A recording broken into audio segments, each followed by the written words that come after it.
Hey guys, welcome back to the Smith Hero YouTube channel. Today, we're not working on any of our cars. We're actually working on a customer car. And one thing that's pretty common on these cars is one, a problem with the ignition switch, and two, the lock cylinder barrel gets broken. So this one, here's a couple pieces. It's like pot metal and it's broken. So I'm gonna show you an easy way to pull this whole assembly out if you don't have the correct tools. And then I'm also going to show you how to swap over the ignition barrel from lock cylinder to lock cylinder. Here's the whole rod here. This goes down to the bottom and there's just a 13 nut that goes to the steering U-joint. Nice and easy. Up here, usually this lock cylinder is on here. And then the big issue is that, so all of the Volkswagen, like Mark 1, Mark 2, Mark 3, they are all splined for small spline steering wheel. So that creates an issue when you go to a large spline steering wheel. So all Mark 3s have this. All Mark 3s are a large spline steering wheel, but it's all just a hub adapter. So if you had a Mark 1 wheel, you could just throw it right on. But this is the problem, getting this off. So usually this is on here, it's pressed on really good. The usual trick to getting it off is to buy the correct Kuko puller, which is this one right here. And then basically you get this in line, you get that dead center, and then you screw this side in and it just clamps. It locks in to that bushing spacer, whatever you want to call it, the adapter. It'll lock in right there on the sides, and then you just crank it and it pulls it right off. Well, most people don't have that puller because that thing's about, I think it's about 300, maybe 400 last time I checked, and you can only get it from Germany unless you find one locally.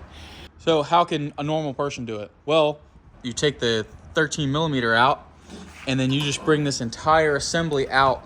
You just pull it straight out of the steering column. Then all you have to do is go over and grab a one of these clamper bearing race pullers, and you just clamp it tight to the hub adapter, and then you just press it in a regular press. Most people should have access to that. Most people should have access to one of these. This is pretty easy stuff. I feel like most people probably have this stuff if they're getting this far involved in the cars. So that takes care of that, shows you how to get this stuff out and apart. So now that this is out of the car, we can swap the ignition switch. Obviously this is the broken one. I already got the other one assembled and together. But all it is just a number 1. So you take a number 1 Phillips screw. You come down here, you just take the screw out.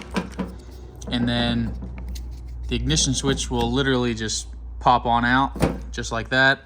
And that's what goes into the key tumbler. And then you just pop the new one in. Here's the part number for the brand new one. It's already installed in the car. And right there, this is a good German brand, Miley. And you can see it's actually manufactured in Germany. So that's how quick and easy that is. It literally just pops in just like that. Throw the screw in, the ignition switch is replaced. Let's get on to the rest of it.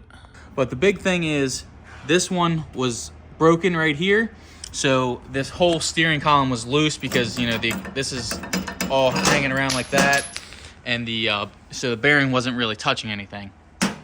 So what we have to do right now is swap over the key barrel. You could just swap an entire one on and use a different key, but I'd rather keep it. This is the customer's key, so I'm just gonna put it right back in. What we have to do is follow here in the Bentley manual. It's going to show you these 2 points. I have it oriented just like it is in the picture, and you can see you have this A and B calculation. So you have a kind of like this ridge right here. That's what you're going to measure off of. See it right there in the picture? So you just be following. A is down the depth, B is kind of the width going straight across. So you can do it in obviously millimeters or inches. So you just measure on down here. This will be, I think, 12 millimeter, about right-ish here. And then you're gonna go over from there 10 millimeter. And then we're gonna mark it with a punch, because this whole thing is rounded. So we're gonna mark it with a punch. A dial indicator will get you set up a lot better because they have these sharp edges for a reason. So once you find wherever it is, then you can kind of use the teeth and make your mark. See how it shows up right there? So that's why a caliper's so good. That way you can get an exact measurement. And then after that, it says to drill it out with a 3mm or 1/8 inch. Drill it down, and then there will be like a little kind of metal spring. We'll push it down and pull out the lock cylinder. Let's get to it. When stuff's in inches, all you have to do is divide it by itself, and then you get it in a decimal. So I have this out to 0.468 of an inch. And then how you have to do this, initially you would think that you're going to be right on that edge, but if you look at the picture, you're at the very top, you're past that edge, so you need to be up there, and that's the mark. And then you just drag it up. You can see I already got a nice mark. Then I just have to do the same thing with the B measurement, so I'll go like this and straight across. It'll be nice and easy. Then I'll just whack a center punch in there and start drilling. It's really that easy.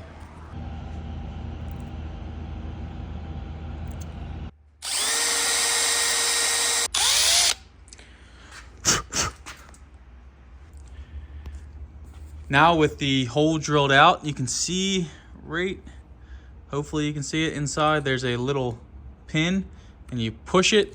Hopefully you can see my picks actually going down and coming back out. Do not leave the key in. You will break the key, you'll break the lock. You should just be able to push it in.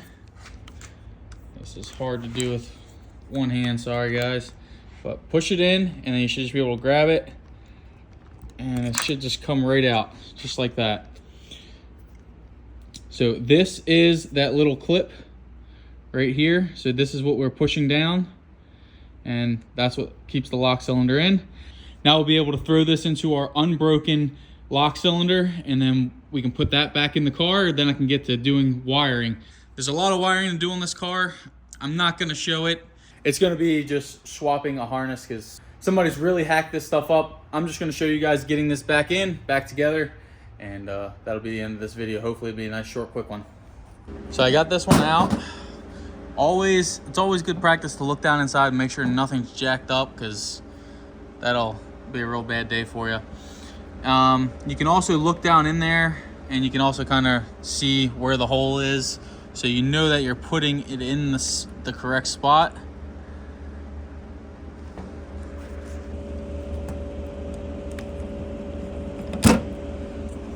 Might have to use the key just to, there it goes. You can see it just popped right into place.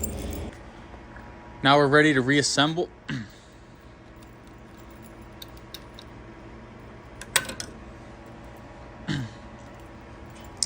Now we're ready to reassemble. So I have the shaft into the vise just to hold it in place. Now with the key lock tumbler, you have to have the key in, that way the lock is out. And this bronze bushing, bearing, whatever you want to call it, it has to go onto this like graphite coated rubber bushing. So you just slide this down first, wiggle it, make sure you're all the way in. That's all the way down. And then on the Mark IIIs, you have this little spring. Then we have this guy. You could try to heat it up, which I was thinking about, but I don't think I'm going to do that. I'm just going to find a socket that fits around the edge, and I'm just going to tap it in place. Just tapped it down. This seems to be a good spot. And remember, it's very fine spline, so make sure you don't hit the splines. Take your steering wheel, ensure that it fits. Here's the steering wheel on. I got plenty of thread to tighten this up. And like I said, if there's any sort of, if this needs to move down any more, when you tighten this up, it's going to shrink it down. So I think we're all good there. Now this assembly is ready to just go back in the car. I'll show you how easy that is. You're just gonna pick this up, slide it down through, and line up your cage. It should just slide on that nice and easy. Yeah, let me pull it back out. So it should just slide right on. And then this is actually a little bit of an adjustment because these are collapsible, so sometimes you'll have too much or too little of the shaft sticking out, and then you can adjust it just by jiggling that up. Don't forget, when you're taking these out, it usually comes with a one of these, they're called shear bolts, where it's usually like a Torx and they snap it off. You can use a chisel on these, or you can grind a slot and use a big screwdriver, but I never put those back in. I always put back in just a regular by 1.5 millimeter bolt, about the same length. You can snug that up if you want. And then don't forget, down here is where you got to put the U-joint back on. So I always start with the U-joint first. I'll get that all back on. I just wanted to show you guys that, how easy it is. I know it's not like a complete clean start to finish video, but it's something that should be quick. It's in the middle of this job, so I figured I might as well share it with you guys. Thanks again for watching. If you guys are interested in any sort of Mark 1, 2, 3 stuff, especially race car stuff, we have that all-motor drag car. It is the second fastest all-motor VR6 car in the world. I'm very happy to say that. And then we also have our Mark 1 VRT Rabbit outside. And that thing's, I'm still doing a lot of upgrades to it. Hopefully you guys would have seen some stuff by now. But again, thanks for watching. If you guys need any sort of work, I work on everything Volkswagen, Audi, BMW related, from early days, bugs, buses, Gias, Mark 1s to Mark 7s, Mark 8s. So just send me an email. Email will be down in the description. Just send me an email and we'll get you on the schedule. Thanks again for watching.